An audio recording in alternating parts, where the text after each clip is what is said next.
സെലിബ്രിറ്റികളുടെയും ആരോഗ്യ രഹസ്യം സോഷ്യൽ മീഡിയയിൽ തിരയുന്നവരാണ് ഒട്ടുമിക്കവരും. കൃത്യമായ ഭക്ഷണക്രമം പിന്തുടരുന്നതിനായി പലരും ആരോഗ്യ വിദഗ്ധരുടെ നിർദ്ദേശവും തേടാറുണ്ട്. എന്നാൽ ഈ രീതികളെ മുഴുവൻ മാറ്റിയെഴുതുന്ന തരത്തിലുള്ള ഒരു സംഭവമാണ് ഇപ്പോൾ സോഷ്യൽ മീഡിയയിൽ വൈറലാകുന്നത്. കർണാടക സ്വദേശിയായ ഒരു മനുഷ്യൻ കഴിഞ്ഞ 30 വർഷമായി പിന്തുടരുന്ന ഭക്ഷണക്രമമാണ് ഒരു കൂട്ടം യുവാക്കൾ ഇൻസ്റ്റഗ്രാമിലൂടെ വെളിപ്പെടുത്തിയിരിക്കുന്നത്. എഞ്ചിൻ ഓയിൽ മാത്രമാണ് ആ മനുഷ്യൻ കുടിക്കുന്നതെന്ന് യുവാക്കൾ പറയുന്നു. ഇതിന്റെ വീഡിയോയും പങ്കുവച്ചിട്ടുണ്ട്. കർണാടകയിലെ ശിവമോഗ ജില്ലയിലാണ് ഈ വെറൈറ്റി മനുഷ്യനുള്ളത്. പലരും ഇയാളെ ഓയിൽ കുമാർ എന്നാണ് വിളിക്കുന്നത്. ദിവസവും 7 മുതൽ 8 ലിറ്റർ എഞ്ചിൻ ഓയിലാണ് ഇയാൾ കുടിക്കുന്നത്. ഇതുകൂടാതെ ദിവസവും ചായയും കുടിക്കാറുണ്ട്.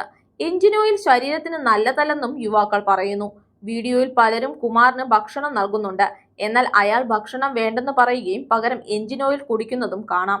കുമാറിന് ഇതുവരെയായിട്ടും ഗുരുതര ആരോഗ്യ പ്രശ്നങ്ങൾ ഉണ്ടായിട്ടില്ലെന്നും ആശുപത്രിയിൽ ചികിത്സ തേടേണ്ട അവസ്ഥ ഉണ്ടായിട്ടില്ലെന്നും യുവാക്കൾ വീഡിയോയിൽ പറയുന്നു. ഭഗവാൻ അയ്യപ്പന്റെ അനുഗ്രഹം കൊണ്ടാണ് തനിക്ക് യാതൊരു ആരോഗ്യ പ്രശ്നവും ഉണ്ടാകാത്തതെന്നാണ് കുമാർ പറയുന്നത്. ഭഗവാന്റെ അനുഗ്രഹം ഉണ്ടായിരുന്നില്ലെങ്കിൽ തനിക്ക് എഞ്ചിൻ ഓയിൽ കുടിച്ച് ജീവൻ നിലനിർത്താൻ സാധിക്കില്ലായിരുന്നുവെന്നും ഇയാൾ പറയുന്നു.